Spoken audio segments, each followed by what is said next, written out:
I love her and I miss her, and that I'll be with her as soon as I can get to her any way I can. Right. I mean, you knew I had a good reason to be asking.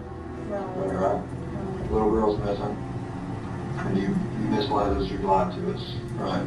I mean, if they're watching, I just want them to bring her back. I just want her back. Yeah, that's my child. And the child was found in a shed on her grandfather's property, confirmed the remains to be those of Evelyn Boswell.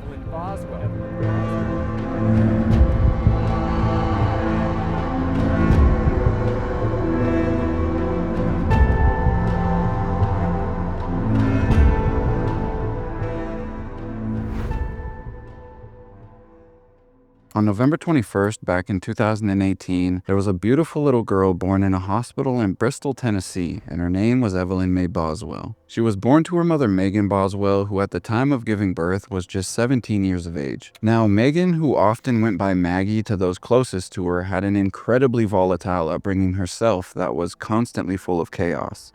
She had 3 other siblings, and her parents were constantly at each other's throats. Her mother, Angela Boswell, was in and out of jail like clockwork, allegedly doing drugs in front of her children and always having them around different criminals. Just some examples of the chaos: Tommy Boswell Sr., the father of Megan and the 3 other children, reported to deputies one night that Angela attacked him, stabbing him in the neck with an ink pen, which led to their 14-year-old son attempting to intervene to help his father, which resulted in a struggle between Angela and their son, Tommy Jr., until eventually the authorities arrived and put an end to the violence. It's important to mention that Angela Boswell was only 16 years old when she gave birth to her and Tommy's first child, and by no means am I saying she was the only crazy one who found herself in trouble. Tommy Boswell Sr. also had a criminal history, and shortly after the birth of their first child, he was hit with an assault charge, and then later on that same year, he would be convicted of misdemeanor assault. However, the details in that case don't seem to be public. Tommy and Angela were constantly breaking up with each other and then getting back together. Every other year, it seems, they were separated and moving on, but eventually they found a way back to their toxic relationship, leading to even more tension and altercations, sometimes involving other people. On another wild occasion, Tommy Boswell Sr. became enraged when he found out Angela was in a house with another man,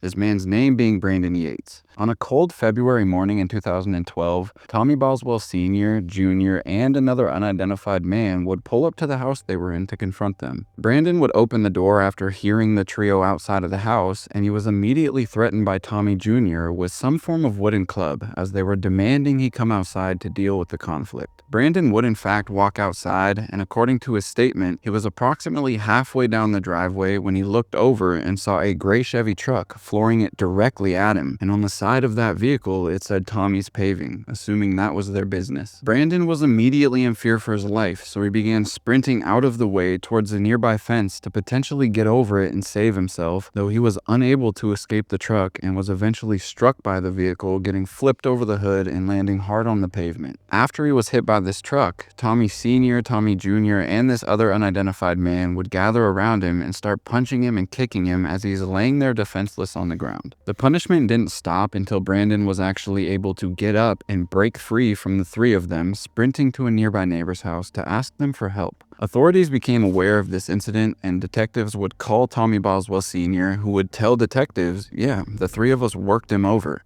confessing to the crime, and then Tommy Sr. and Tommy Jr., who was 19 years old at the time, would be arrested and booked for the assault. Now get this, a little over a year after this occurred, Tommy and Angela would be back together once again, and they were celebrating the birth of yet another child, as if they were a healthy family. Then within a year or so, the couple would be back in conflict, and they ended up getting officially divorced around 2014. 2 years later, in 2016, they reunited once more and introduced their 4th child, Charlotte, into the world, but their rekindled love didn't last long, and their relationship came to its final end sometime in 2018, while their daughter Megan was pregnant with Evelyn. It just goes to show you the vicious ups and downs of their relationship and the toxicity that Megan and the other children were subject to growing up. Now, let's get back to Evelyn. From the time Evelyn was born, she had these piercing blue eyes that stood out, blonde hair, and a huge smile to go along with her loving nature. Megan and Evelyn were living in a very small Tennessee town called Blountville, with just under 4,000 people that resided there. After she was born, Evelyn was being raised solely by her mother, as the man who was determined to be her biological father at the time, Ethan Perry, ended up joining the military before Evelyn was born, and he was stationed in Louisiana for the beginning of her life. There were a lot of people involved in the first year of Evelyn's life. Megan, Evelyn's grandparents from both sides, being the Boswells and Ethan's parents, friends of Megan's, along with multiple babysitters who would often watch over the loving little girl. By most accounts, and based on her early pictures, Evelyn was well taken care of and loved by her mother and those who knew her. She was a healthy baby, and for that first year of her life, there didn't seem to be any real concerns that Evelyn was being mistreated by her mother Megan. In September of 2019, Megan would take to social media to speak about her daughter and her love for the little girl who at the time was roughly 10 months old, saying, "I'm not the best mom in the world, but I try so hard for this little beauty. I can't even explain the love I feel for her, and I know she loves me too. You can say whatever you want about me being a young mom, but I promise you, my life is so much better with this angel. My life wasn't ruined when I had her. She gave me purpose and a reason to wake up every day and to better myself. There's no love like the love from your child." Going on to say that her life had been extra difficult as of late, but it was the unconditional love that Evelyn provides her that makes it a little bit more bearable and keeps her pushing through the tough times. Unfortunately, it was only a few months after these posts to Facebook near the end of 2019 that signs of neglectful parenting started to show, causing suspicions to rise in certain people who were around Evelyn during that time period. One of Megan's close friends by the name of Caitlin Carter would testify about meeting up with Megan and Evelyn late in 2019 and the concerns she had following this visit. According to the records, Caitlin had been around Evelyn roughly 4 or 5 times since the time she was born, and in early December of that year, she met the young mother and daughter at a Chili's restaurant to grab some food and catch up. After arriving at the place and getting to the booth that they were seated in, Caitlin quickly noticed that Evelyn's state of hygiene was significantly poorer than the previous time she had seen her. The young girl was noticeably dirty, and it seemed as if she wasn't being bathed as often, and Caitlin could smell Evelyn from across the table. When she was later asked about this, Caitlin would clarify that yeah, Evelyn did smell worse than your typical baby did. Do you recall going to Chili's with Megan Boswell at one point? Yes, ma'am. Do you remember when that was? The end of my college semester, Okay. And do you know when that would have been? around the 1st of December. Okay. Who was there when you went to Chili's that day? Me, Megan, and Evelyn. Okay. Anyone else? No, ma'am. Okay. Did you sit at a table or a booth? Booth. Okay. And did you sit beside anyone? No, ma'am. Okay. So Megan and Evelyn were on one side of the table and you were on the other? Yes, ma'am. What was your impression of Evelyn that day? She was dirty, and I could smell her across the table. Okay. Have you been around babies before? Yes, ma'am. Okay. Was she beyond what a normal dirty baby would be? Yes, ma'am. You said you've been around other babies, is that correct? Yes, ma'am. Based on your personal experience with other babies, did you consider Evelyn dirtier than what your experience was with other children? Based on my personal opinion, yes, ma'am. Okay. And can you tell us how? Can you describe it for us? Her face and hands were dirty, and her clothes were dirty. Okay. Megan would eventually land a job at one of the local restaurants called Hunter T's Chicken Shack, and at the time she was hired, she wasn't dating anyone, which only lasted for about a week until she started dating a guy named Hunter Wood, who also worked at the shack. Well, he and his family owned the place, but around this time, people such as Caitlin started to notice that Megan didn't have Evelyn with her as much as she once did, which was concerning to people because up until that point, Megan always seemed to have her daughter with her. Megan and Hunter started going on dates to places where you would fully expect Evelyn to be with her, but she wasn't. Places like the aquarium near where they were that Evelyn would have loved and enjoyed seeing all the wild marine life, but for whatever reason, her child was absent. Megan would send this picture of her and Hunter at the aquarium to Caitlin, and she immediately noticed that Evelyn wasn't with her, and it really threw her off. It was then that Caitlin decided to ask Megan about her daughter's whereabouts and why she hadn't had her with her recently, to which Megan would respond by telling her Ethan came across photos of Evelyn that showed she had bruises on her forehead, and because of that, he had claimed emergency emergency custody of Evelyn. The exact date this conversation took place is unclear, but Caitlin firmly believes it was around mid-December when she was told Evelyn was with Ethan. Near the end of December, the friends would plan another meetup at the Pinnacle in Bristol, and this time when Megan showed up, she was without Evelyn, which of course was concerning to Caitlin, but she had no reason to believe that Evelyn wasn't with Ethan because that's what she was being told. While the duo was there, Megan would get a phone call from her father Tommy, who ended up asking about his granddaughter's whereabouts as well, and Megan would tell him the same exact thing she told Caitlin. She said that Ethan had Evelyn, but she also added that she would be getting her daughter back sometime in early February. It was around this time period in December when Megan started telling everyone, her family, babysitters, and friends, that's where Evelyn was, but no one had truly seen Evelyn with her or anywhere. This was only the beginning of the brutal lies that Megan would tell to cover up her daughter's disappearance and keep everyone believing that Evelyn was alive and in good hands somewhere. But it wouldn't be long before her lies came crashing down around her, exposing her as the horrible mother she was and the heinous reason her daughter was nowhere to be found. I'm sure you all have released an article about the car and stuff like that, so they have a pretty good idea of who has her. I mean, if they're watching, I just want them to bring her back. I just want her back. Yeah, that's my child. That's my child. In February of the following year, now being 2020, Evelyn had still not been seen by her family members or loved ones, who continued to question Megan about her whereabouts. But they just kept getting the runaround from Megan, with her saying, it'll take some time, but eventually she'll have Evelyn back soon. However, everyone had enough of the deceit that was coming out of Megan's mouth, and the last credible sighting of Evelyn was back on the 10th or 11th of December in 2019. So other than that, no one had physically seen her. So roughly halfway through the month of February, Tommy Boswell Sr. would give his daughter an ultimatum. Either you produce Evelyn within the next couple days and show me that she is alive and well, or I'm going to call the Department of Child Services and officially report my granddaughter missing. It's undeniable Megan spewed another story about where she was and when she would have Evelyn back, but Tommy had enough of the charade, and he obviously had an inkling that his daughter was lying to everyone about it. And then within the next couple days, Megan never showed him that Evelyn was okay. So on Tuesday, the 18th of February in 2020, Tommy would pick up the phone and call DCS to officially report Evelyn missing. After the authorities were contacted, investigators immediately started gathering information on the circumstances of Evelyn's disappearance, and they started their investigation. The following day, on the 19th, a missing child alert was sent out by the Sullivan County Sheriff's Office, and then later on that evening, the Tennessee Bureau of Investigation would also issue an Amber Alert for Evelyn Boswell. On the Amber Alert, she was reported as last being seen on December 26, 2019, wearing a pink tracksuit, pink shoes, and a pink bow on her head. The Amber Alert also stated that she had blonde hair, blue eyes, stood about 2 feet tall, and weighed approximately 28 pounds at the time she vanished. Meaning the authorities were now well aware that if Evelyn went missing and hadn't been seen since December, then Evelyn had truly been missing for around 2 months, and Megan failed to call and make that report herself. Megan would be interviewed by several different news stations about her daughter's disappearance, and they would ask her why she didn't report Evelyn missing earlier. If you could tell her anything now, what would you say to her? I love her and I miss her, that I'll be with her as soon as I can get to her any way I can. Are you feeling worried or anything along those lines? Yeah. Can you tell me about that at all? Well, the reason I didn't report it or anything is because I knew the person who had her, and I didn't want them to run away with her. And as soon as they thought anything was going on, they just kind of vanished. Mm-hmm. So I'm just worried about, like where they're at, what they're doing with her at this point in time. You do know who has her. Are you worried about her safety? Well, now I am, because they won't answer phone calls. They've just kind of disappeared.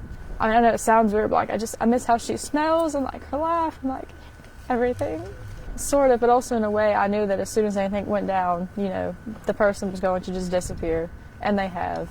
And they've tried to find them. They are going to find them. Mm-hmm. And I know that they'll bring her back to me. If you could do this all over again, is there anything you would do differently? Yeah, I've probably called the first day. Everyone who was involved with Megan started getting questioned by detectives as they tried to figure out what was going on. And eventually on February 20th, they would speak to Hunter Wood, who told investigators he had never even met Evelyn in the months that he and Megan had been dating, claiming not once had he ever been around the little girl or physically seen her. Then the next day, on the 21st, a be on the lookout would be issued by police for a stolen BMW that was suspected to be involved in the case, because again, Megan is telling them all sorts of stories about who had her daughter and where she was at the time. So the authorities believed that her mother, Angela Boswell, may have Evelyn and might have taken her out of state with her boyfriend at the time, because that was just another version of events they were fed. The vehicle would be located, and Megan's mother and her boyfriend, William McLeod, would be arrested and taken into custody in North Carolina for theft of the stolen BMW, but Evelyn was nowhere to be found. She wasn't with Angela and William. It wouldn't be long before Angela was extradited back to Tennessee.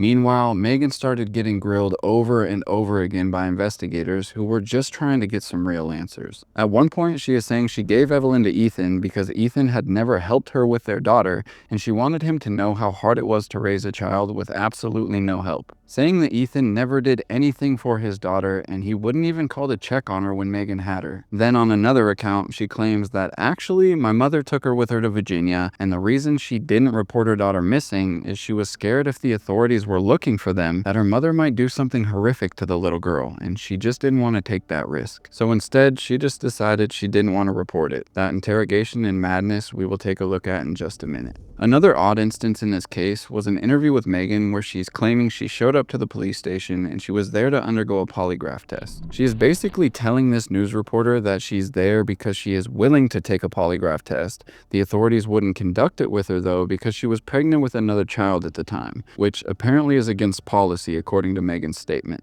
Tell me, you said you can't take a polygraph? No, I came here to take a polygraph, and due to policy, they cannot give me one. Okay. Due to their policy? Mm-hmm. Okay. You can't tell me why? Based on their policy, or you just don't feel Based on their comfortable? policy. Okay. Do you feel like any headway is being made with the search for Evelyn? I know they're trying their best. You do kind of have an idea of where Evelyn is? They're checking. They're checking checking. now. Can you tell me why she was with your mom? Just she was supposed to babysit her. Didn't turn out that way. And what do you think happened? Like, what went wrong? She just wasn't there, or what happened? I'm not sure, to be honest with you. And why'd you come to take a polygraph? To clear my name, but they won't give me one due to policy. I'm not going to get into all that, but I am pregnant. That's why they won't give me a polygraph. Due to policy, if you're pregnant, they cannot give you one. Well, I mean, it depends on if you talk to somebody who actually knows me. If you're talking to somebody on the internet who lives 500 miles away and is just trying to speculate in on it. So if you talk to anybody who actually knows me, they know that I would never hurt Evelyn or do anything like that. Do you think you did something wrong when you didn't report her sooner? Maybe, but also I trust that she was with my mom. During this interrogation, you get a clear picture of how Megan tries to get around questions, blatantly lies so fast that she forgets exactly what she's saying, and comes up with anything to talk about other than what happened to Evelyn and where she is. All the blame gets outsourced onto Ethan, her mother, or Ethan's parents, but it's easy to tell that detectives aren't buying her story whatsoever. They know she's full of shit. The young mother can't keep her story straight to save her life, and it's immediately obvious to detectives that she's lying when her timeline of events changes due to the slightest bit of pressure. Well, ask her again. You want something to drink? Something to eat? Mountain Dew, water, something to eat? I'm hungry. I know you're hungry. You not hungry? I'm sleepy. I bet I can find some more of those crackers. You sure? Alright. So, what I was talking about doing was narrowing down this timeline. So I didn't specifically ask, but this 12:14 or 12:16, when Mom said, "You owe me money, I'm not going to give you Evelyn back unless you pay me the money." How much money is she saying? I don't know, because I did not take my half of Did she say, "Hey, it was $10, it was $1 million"? No, she didn't give me a call. She just said money? Okay. I will say this though. Well, hang on, Okay. keep that thought, all right? Is this the last time you talked to Mom about Evelyn? No, Have you seen Evelyn alive since that time? no. Okay. I didn't see her that morning. So it would have been like the night before, because I stayed out hungry that night. How is it that we could narrow it down and you can say definitively it was the 14th or it was the 16th or? I don't remember if it was like a Saturday or Monday, but it was one of the two, because it was like after the second week I started working at JJ. Okay, what were you going to say? I'm sorry. I loved her money, and I did spend $30 for ordering clothes off the internet, but she knew about that. So that's not what she was talking about. Okay. All right. So let me go back. We're going to try to make a timeline here, okay? Let's stay here. Here's where we And things Evelyn, so then we have Mom came and got her. Angel got Evelyn. You say 12/7. She started staying at my house. Okay. So from the 7th to the 14th or the 16th, did she stay there about a week? She stayed there, like, for a couple days, and then she left for a couple days and came back. Is that all during that week time Yeah. frame? Yeah. Is it more than a week long? No. Okay. Mom got mad and left a couple of days after. Was that when she left? She got mad, Yeah. but then came back? What's she mad about? I might miss that part. I wouldn't let Will come over. Okay.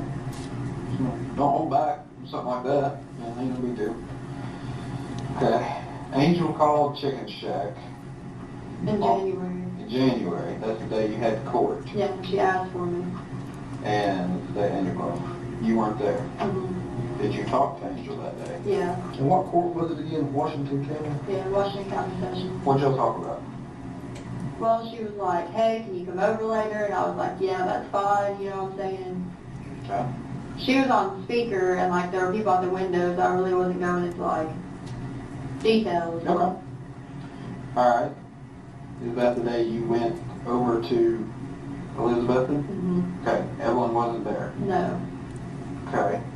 Hunter came with me, and me and Mom walked outside, and that's when we started talking about Evelyn. Hunter was with Maggie.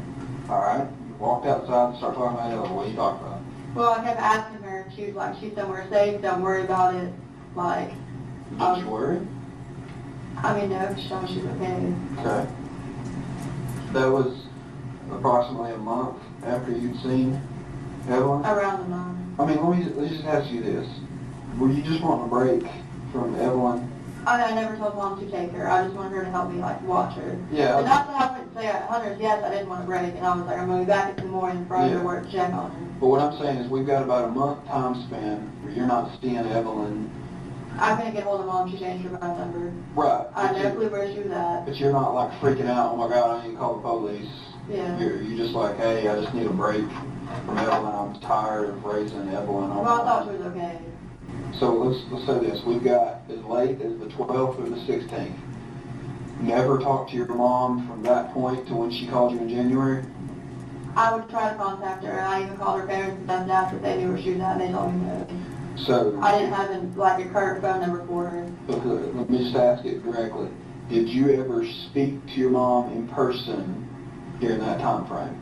No. Did you text her? Facebook message? She didn't have Facebook. I tried to. Well, I mean, whatever like, number she had, but I couldn't get hold of Just her. here's what I'm asking. Did you all have a conversation through text messages during that time? No. Evelyn's not there. Right. What do you do? Well, me and her walked outside to talk, and I asked her, and she just kept saying to me, hey, she's somewhere safe, she's not here right now, it's fine, don't worry about it. What do you do after that?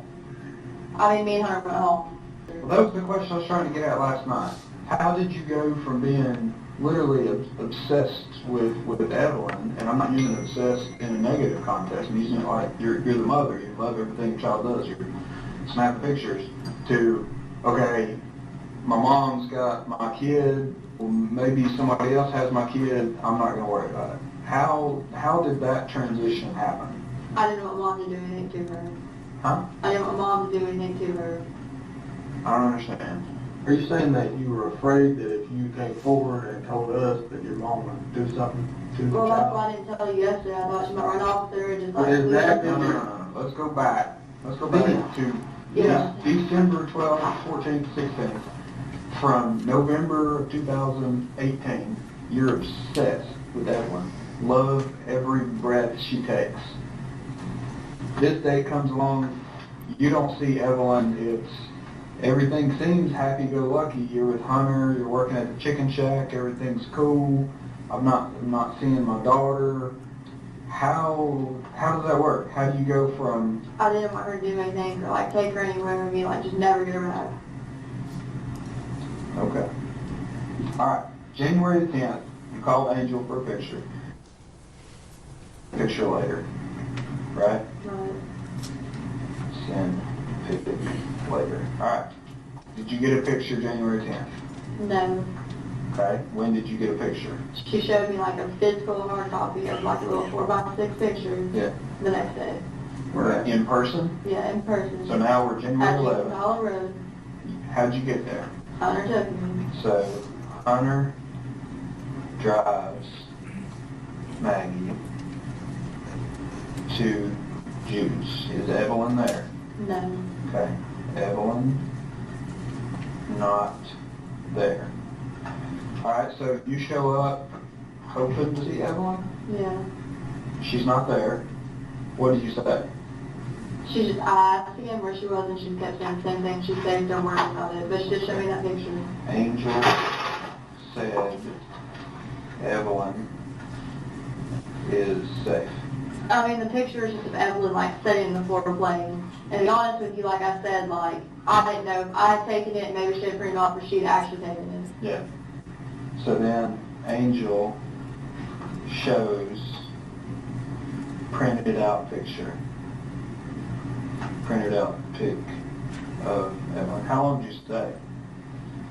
I mean, every time we went over there, we were usually there for at least an hour or longer. Okay. January 11th.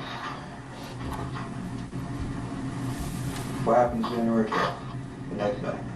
We still went over there and it was the same thing. So y'all are going over every day? Yeah. Alright, so I'm gonna write. We might not have went like maybe 1 or 2 days out of like the whole month, but like I was in constant contact with her. Okay, so you're going over there every single day? Yes? And same story? Same story. Are you ever getting any pictures of her? Not after that one, Never any live pictures? no. Facebook, No. Instagram, chat, No. everything, like a FaceTime? No. Were you Mom ever, doesn't have anything like that. were you ever on the phone with somebody and hear Evelyn's voice? No. Okay. Well, I mean, like I said, I didn't want to do anything and piss her off and her like just run and not tell me anything. Okay. So you were over there for an hour, roughly every time you went over there, and it's kind of the same conversation. Yeah. So we'll take an hour out of the 24 hours in a day. The other 23 hours, what are you doing during those days? I was probably at work. Working? Yeah. Okay. I was either at work or in bed. Did you ever worry, hey, where's Evelyn? Well, I mean, yeah, but like I said, that's why yesterday I didn't want to tell you all anything. But now she's already like kind of disappeared, so I mean, too late for that one. She's kind of let you hanging out. Yeah. Why? We're going over there every day.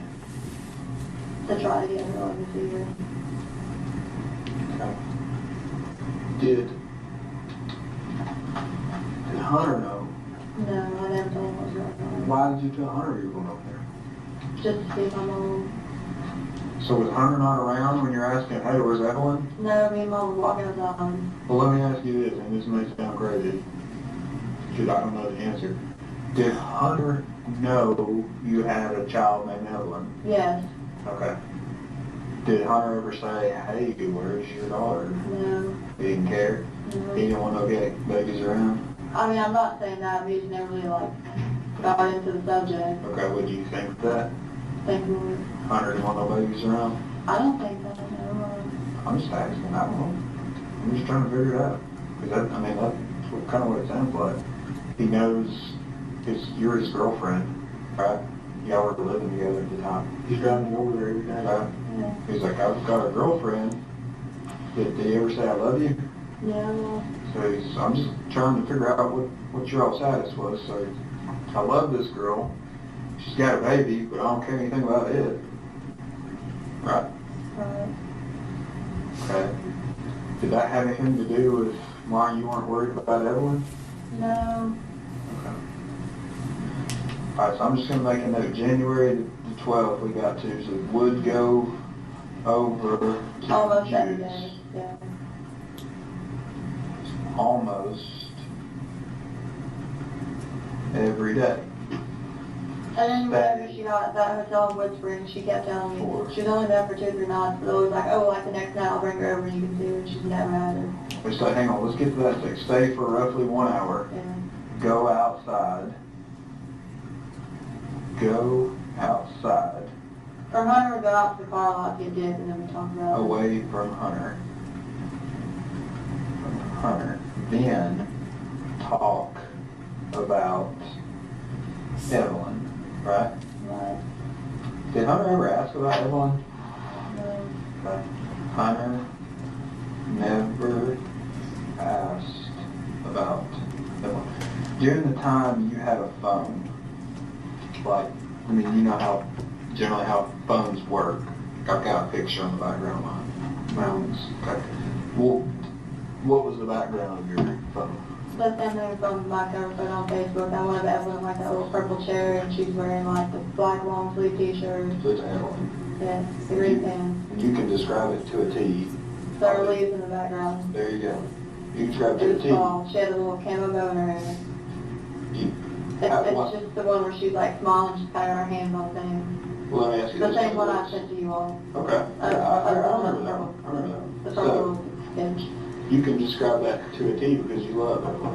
Yeah. Right? So, you're around Hunter. She right? had a little bruise on her face because she was walking and fell.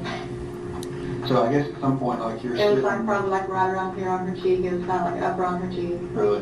Yeah. So, like if you and Hunter would be sitting next to each other and you had your phone something like this, looking at it, text or something, that picture, was your phone bigger than mine? Was it a bigger phone? It was the iPhone phone. So that's a pretty good size phone, right? That's I'm not not the sure. big Not one. the big one? Anyways, but that picture is prominent, right? Did Hunter ever say, oh, there's Evelyn, oh, she's a cutie, oh, I'd like to meet her, I'd like to hold her, I'd like to... Did you ever miss her? You never asked that? Okay. Alright, so stay for roughly 1 hour by side, talk about Evelyn. Or Hunter would go outside. Right, either way. Hunter never asked about Evelyn. You said at some point your mom got a motel hotel room. Yeah, at Wood Spring Street. When was that?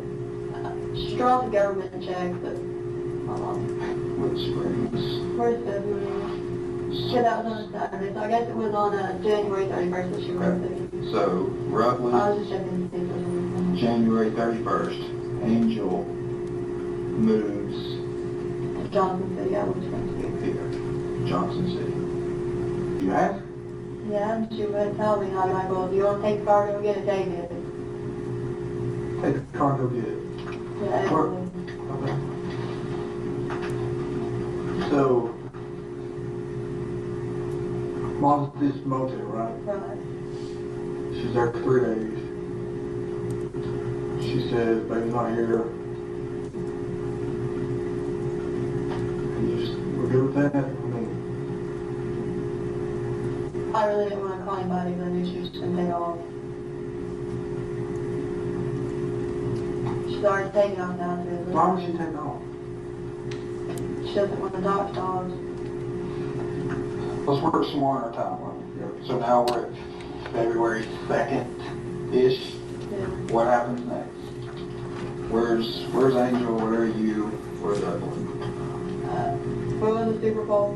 That's the day I got kicked out for sure. The Super Bowl. The what now? The Super Bowl. What about? Just say what you said again, mate. That's when they got kicked out? Was on the Super Bowl. Because our girl got 10 hours in there. Angel got kicked out. Well, she didn't have to leave until the morning, but we'll have to leave that night. Kicked out of Wood Springs, Yeah. right? But she didn't have to leave until 11 a.m. the next day. Springs. So that's when the cops were calling all that. February the 2nd. So she was at that hotel on February 2nd. Yeah. February 2. Why were the cops called? Her will go and do it. Right. Domestic assault or something, we'll have to leave. Were you there? No, but she called me and she was like, hey, like Will's like hitting me, pushing me around. We went to a Super Bowl party at Hunter Nant's house, like right up the road from where he lives. It's on the same road. What, you went to a Super Bowl party about what time? 6, 5? So I think we got there maybe like 3 to 3:30, and we stayed till like 9:30. Dropped mom off. Okay, so Angel is with you at the Super Bowl Yeah. party, alright? Okay. We tried to go get the kids from Dad, and like Dad called the cops on her that day, and it was just a big ordeal. And Hunter was like, if you want to go with us, that's fine, you can. So she went with us. You and Angel went over to Tommy's to get Charlotte and Hunter was with us. Elijah. Yeah. Right, okay. To take them to the Super Bowl party? I mean, no, if she got them, we were going to go back to the hotel. Okay. They ask her if she had even put any effort into trying to locate her daughter, and she responds with, "Yeah, I mean I have, by making phone calls and leaving voice messages, but she hadn't physically tried to locate Evelyn." But detectives call her out on it, saying, "Why are you calling your mom to find your daughter? Why didn't you try harder to go find your own child?" And Megan starts talking about how she might know where Evelyn is, but she's not sure. From the sounds of it in this interrogation, it sounds like detectives went with Megan to certain spots that she claimed Evelyn might be at, but it obviously resulted in nothing. Here's my question. You're riding around with your mom trying to go get Charlotte and Elijah with the plan maybe to go party later. Why aren't you trying to find Evelyn? I wasn't going to go to the party if she got Charlotte and Elijah. She got them, she was supposed to take me to go get Evelyn. She didn't get them at Hunter. She's like, oh, we'll go to the Super Bowl party. Okay. So we went to that. You ain't seen your kid in a month. Why are you thinking, oh, I'll go to the Super Bowl party instead of go try to find my kid? I didn't The know. cops, calling the cops aside, why aren't you out here beating the bushes on your own? I had nowhere to start to look for her other than Elizabeth. Okay. Her parents didn't have her. Whose parents? Mom's. Okay. One and David. Jones. Did you and Hunter ever have a conversation like, hey, because Hunter's got some meetings, right? He's got a car, he owns a business, right? Yeah. Where you're like, hey, will you help me find my daughter? No. You never asked him that? Why? He didn't ask about her, so I asked him to go help me with her. He's the best friend you got at that point, it sounds like, right? About it. This is the girl that you probably took a million pictures of. And now it's like, hey, where's Evelyn? Well, I don't know. You just shrug your shoulders? Alright. Want to go back to Hunter? Well, I didn't really know what to do, and I didn't want her to like leave or do something to do it. What do you think you should do? Not sit back and wait? I mean, yeah. For how long? How long are you going to wait? That's a really good question. I don't know. How long are you going to wait? I mean, it depends. The last time you saw her was when? December 17th? 16th? 14, 14. Okay. So it's been 1 month and 6 days. 36 days since you've seen your child. And you're okay with that? I mean, no, but like I genuinely not know what to do. And yes, I know you're going to tell me, oh, you should have called us, like, That's neither here nor there. Whatever. I'm just trying to understand. I'm just trying to understand how that you're okay with this. well, I wasn't necessarily like okay with it, but like I said, it was like I had a lot of options. I'm not going to lie to you. But you're working every day, going to Super Bowl parties, going here, going there. You had no idea about her well-being for how long? A while. What's a while? A while could be 20 minutes. The only time I saw that picture was on January 12th. Okay. So we're talking, you have no idea about her well-being. You don't know if she's safe, alive, well-nourished, flourishing. You don't know anything about your child since December the 16th, right? Right. 52 days, not 36. So, okay, this timeline, is there anything you've left out? No. Is there anything you've lied about in here? No. Just this? No. Okay. Do you have reason to believe that Evelyn is not alive? No. Okay. Well, let me ask it the opposite way. What reason do you have to believe Evelyn is still alive? Hope.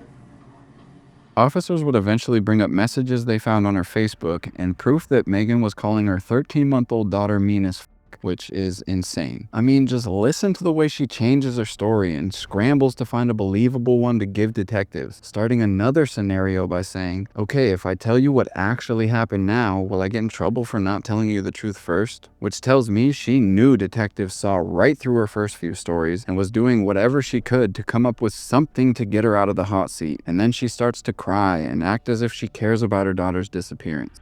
Call anybody today to try to find Evelyn? I tried to call my mom on every number that I have for her, and she's not answering. Okay. I have 3 numbers for her. Of all the people in the world, of all the things you could be doing to find Evelyn, you keep calling your mom? Why? Because I think she knows something. I don't know for sure. I'm not going to lie to you. Because don't be like, you're not being 100% honest with me. I am. First time I've heard that. I've talked to you now for coming up on 5 hours. First time I've heard that, Maggie. Okay. So I'm going to be in trouble for not saying that before. Look, we are concerned about Evelyn. We want Evelyn. What did I tell you last night?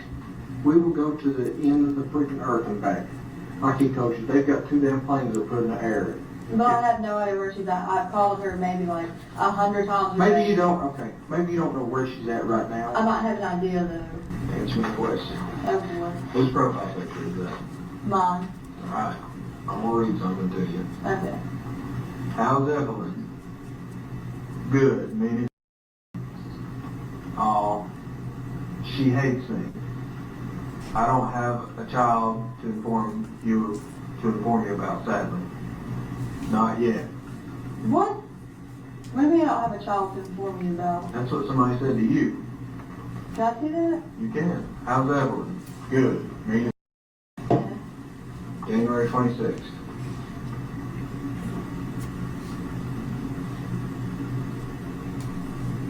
Okay, what's your point?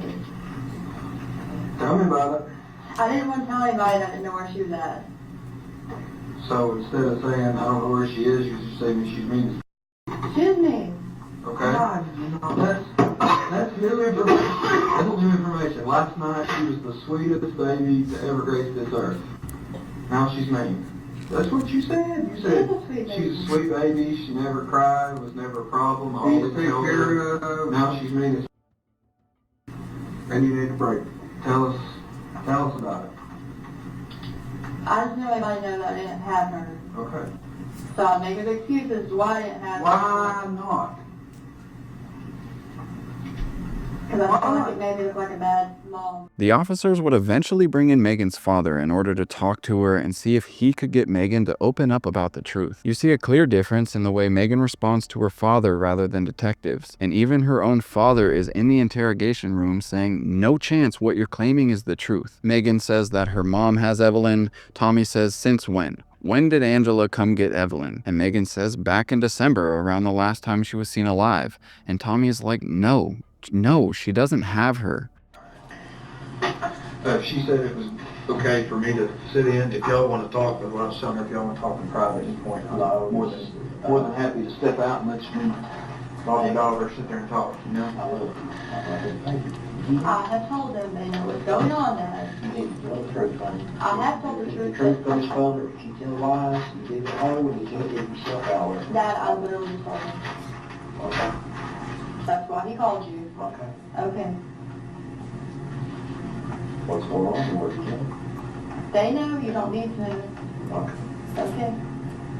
That way, okay? They know what's going on. Y'all know what's going on? We know what she's told us. I'll say that. You know, we know what she's told us. I've been sitting here, as Maggie can tell you, I've been sitting with her, so I've not been out on the ground running down the information, but we know what she's told us. They're trying to get a hold of who has her. Yeah. So she's okay. They're trying to get a hold of who has her. That's what we've been trying to do the whole time, you know? Was that your mother's voice? What? Wherever she's at or whatever? Maybe. I didn't hear what you asked. I asked her if that's your mom was doing, where the baby's at or Oh, whatever. right, doing, yeah. They're trying to find I'm a mom. country boy, I speak. They're- I don't care. I know what I mean. They're trying to find mom. She's taking off. I told them everywhere she could possibly be with Evelyn. I've given them every phone number I have for her. They're trying to find her. Your mom's got Evelyn here soon. No, she don't. She told me she does. All right, man. Your mom don't have Evelyn. Where did she get her? In December. No, your mom don't have. No, she don't. That's who took her, Dad. Okay. Okay. They do the story, keep giving you the brother. The truth stands out. Keep telling the truth. I have Dad. Okay, They're trying to find I'm not mom. trying to argue with you. I'm talking to you, Daddy, I love you. Okay. You tell this lie, that lie, before you know it, You don't know what she told you. And like I told you earlier, I'm a professional paver. When we do grade or do a driveway or a parking lot or whatever, I can drain water, I can do whatever. That's my job. The customer ain't gonna tell me how to do my job. Just like I ain't gonna stand here and tell this man how to do his job. He's a professional at what he does.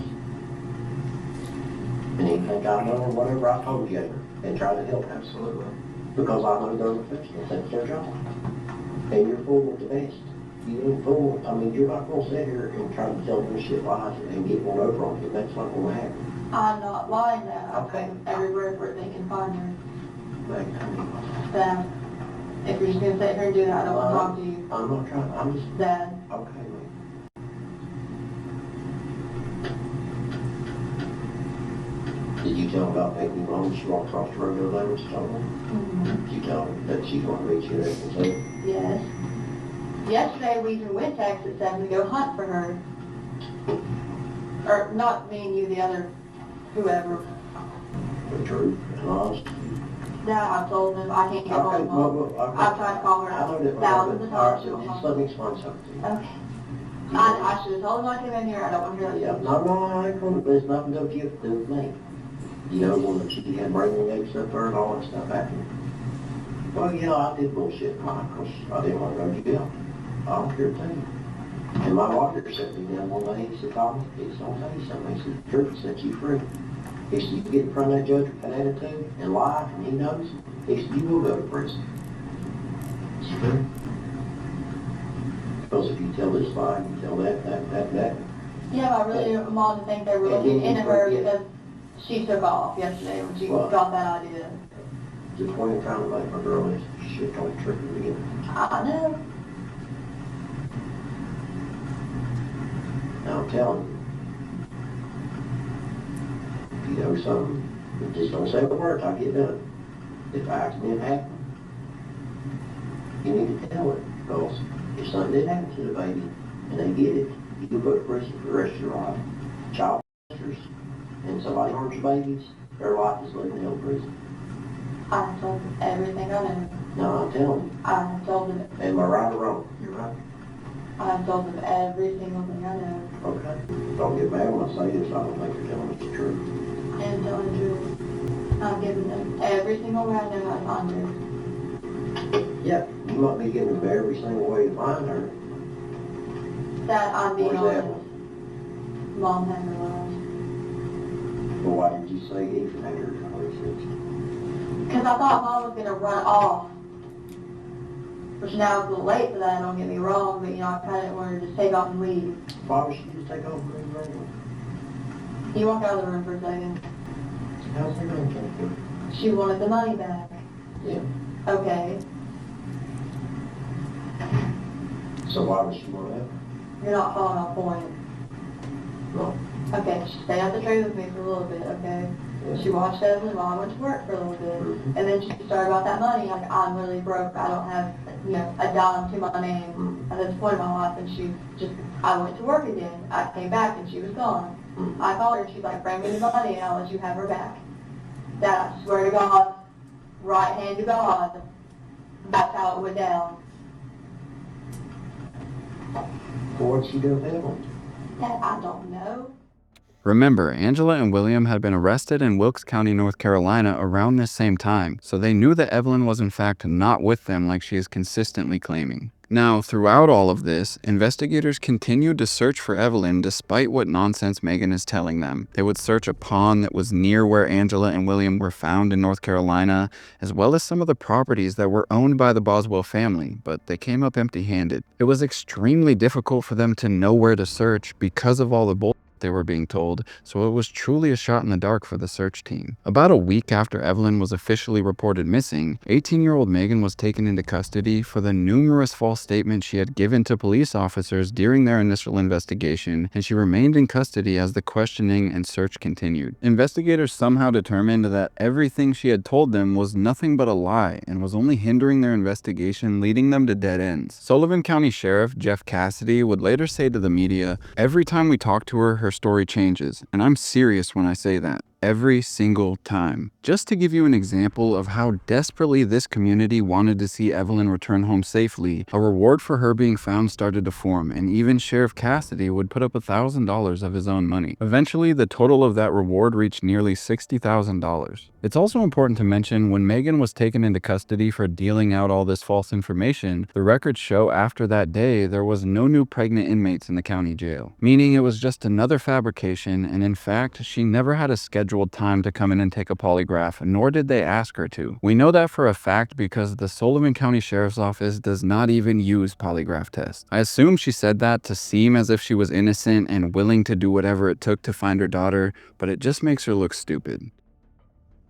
17 days after the authorities got news of Evelyn's disappearance, Tommy Boswell Sr. would call them again and ask if they could search another place on one of their properties, more specifically being one of Megan's old playhouses from when she was a child herself. Agent Brian Fraley with the Tennessee Bureau of Investigation was the first one to arrive at the property the night of March 6th of 2020, and he made his way into the playhouse to find the majority of things inside of it seemed to be untouched, as if they hadn't been moved in years. Except for a few items that didn't seem to be in the same condition as the others, one being a small white trash can that had some black trash bags inside of it. After removing the top trash bag that just had some other waste in it, he immediately realized he had stumbled across the remains of a very young child when he saw a tiny foot sticking up from underneath. Then slowly but surely, he would remove what was in front of him, confirming that's exactly what he just found. The badly decomposed body was upside down in the trash can, had been wrapped in a blanket, and her head had been tightly wrapped with aluminum foil before she was discarded there. It was truly a harrowing discovery for Brian and the other agents who were forced to get her out of that playhouse. The condition she was in was treacherous, considering she had most likely been rotting away in that trash can for more than 2 months at that point. From the time of discovery, the authorities believed it was the missing toddler because she was in the same outfit described by Megan at the time she was reported missing, but they still needed to confirm it was 13-month-old Evelyn Boswell, and days later they would, bringing an end to the search for this precious young girl that left her family and the rest of the community shattered. Everyone had so many questions for Megan as to what the hell actually happened, leading to her 13-month-old daughter being upside down in a trash can in a playhouse that she used to use herself as a child. Being she was already locked up for false information with a bond of $25,000, the judge in her case would swiftly raise that bond to $150,000 following the discovery of her daughter's body. Although it wasn't until August of that same year that Megan would be formally indicted by a grand jury on 2 counts of felony murder, 1 count of aggravated child abuse, 1 count of aggravated child neglect, 1 count of tampering with evidence, 1 count of a corpse, 1 count of failure to report a death under suspicious, unusual, or unnatural circumstances, along with being slapped with 12 counts of making false reports. Megan's trial wouldn't take place until February of 2025, and there was a ton of testimony and evidence that was covered throughout the course of it all. The prosecution was on a mission to prove that Megan Boswell was responsible for her daughter's death, and all the unknown facts and details surrounding it was something that only Megan herself knew the answers to. But Megan's defense argued the prosecution without a doubt proved she was a habitual liar who told false stories to detectives time and time again, but they never proved she was a murderer. Assistant District Attorney Amber Messengill would say during the trial, she told story after story for 2.5 months, and maybe the worst part is that she just went on with her life as if Evelyn had never even existed. Evelyn did exist, she was a real person, and Megan Boswell should not be able to go on as if Evelyn did not exist. I mean, babysitters, friends, family members, and detectives all took the stand during the trial to give their testimonies. The only person who didn't was Megan. Her defense most likely saw just how much of a liar she was, and they were like, you had no chance, you're testifying in this case. The jury in court had to witness some of the most distressing evidence that came out of this case, such as prosecutors bringing out the set of clothes that Evelyn was found in the trash can wearing, the tin foil that was wrapped tightly around her face, and the blanket that her little body was found in. Not to mention the testimony regarding Evelyn's autopsy findings and how she was determined to be killed. Her manner of death was listed as homicidal violence following the autopsy, and the doctor who conducted the exam reported that she passed away from asphyxia with 4 different mechanisms present. The cause of death, homicidal violence. Okay. And can you explain that for the jury? What did you base that finding on? I based it on the autopsy findings, the investigative summary, the investigators that went to the scene, and law enforcement investigation. Hypothetically, if Evelyn was alive when she was placed in the trash can, is positional asphyxiation likely? Yes. Okay. Can you tell the jury what positional asphyxiation is? It's your body's in a position that compromises your breathing. And were you aware how Evelyn's body was placed into the trash can? Do you recall? Yes. When you say positional, are you referencing the fact that she was upside down? Yes, the body was in the trash can upside down. Okay. So then Megan Boswell then, of course, comes clean, right? Once law enforcement's involved, because Megan knows where Evelyn is, so she's gonna tell law enforcement, right? The answer is no, and you probably can gather that by General Harper reading the indictment for about 40 minutes this morning. Megan Boswell continues to perpetuate her stories, concocting anything, blaming anyone else, Ethan Perry, for a day, 2 days. She continues that story of Ethan Perry. Then you'll hear she admits that's not true. So then she tries to blame her mom, her own mom. She decides to try to blame to try to get out of this because she knows this snowball is rolling down this hill and she's trying to stop it the best she can. Why is she doing that?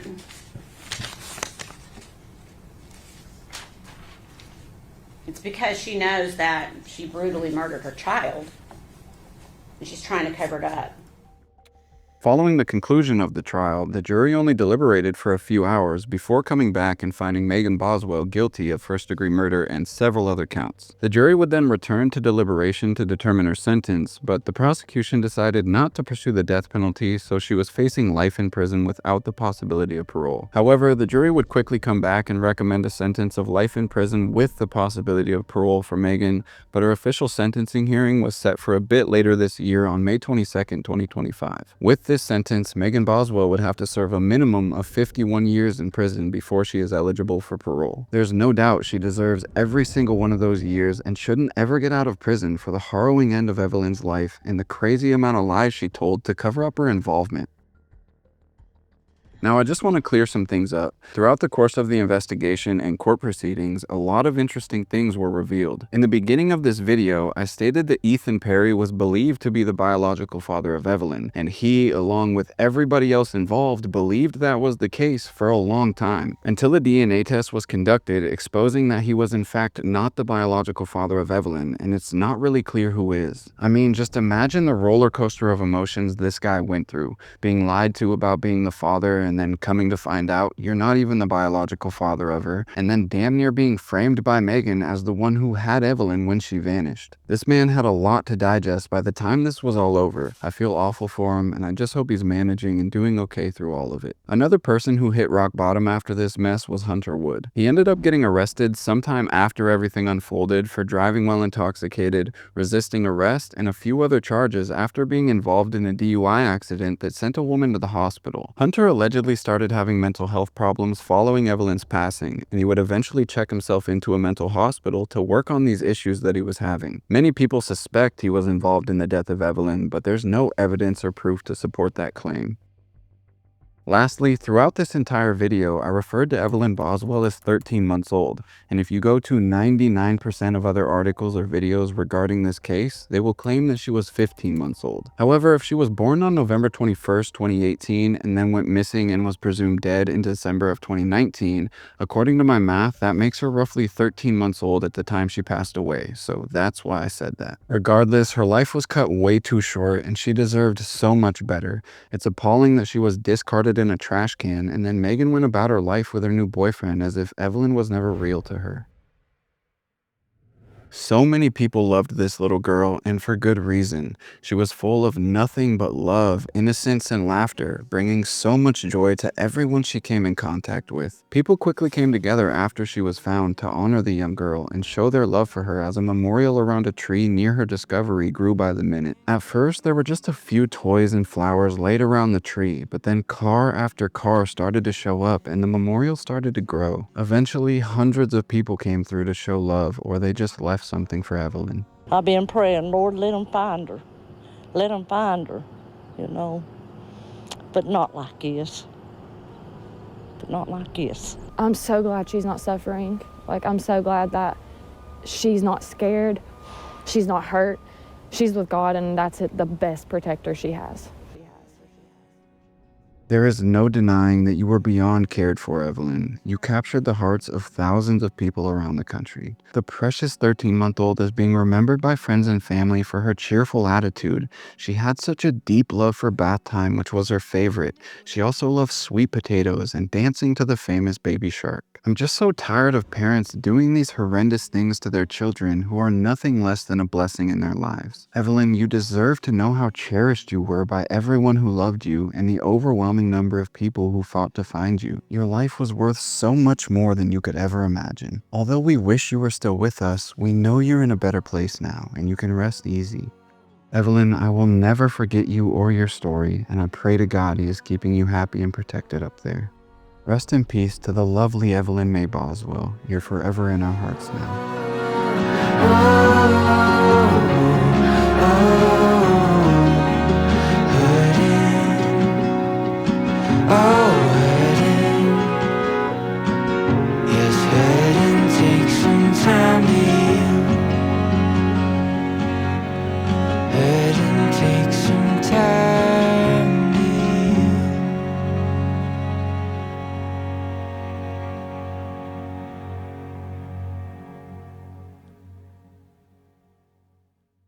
Alright guys, that's going to do it for today's video. If you made it to the end, you can go down to the comments and let me know how you're doing. Let me know how you feel about this case if you want to. If you want to, you can follow me on Instagram at Robert Clausen with 2 N's. If you have a story suggestion, DM me on there. I think that's all I have for you guys today. I just want to say a huge thank you. I appreciate your patience and support. Another huge thank you to my Patreon members. And I think that's it. I'll see you guys again as soon as I can.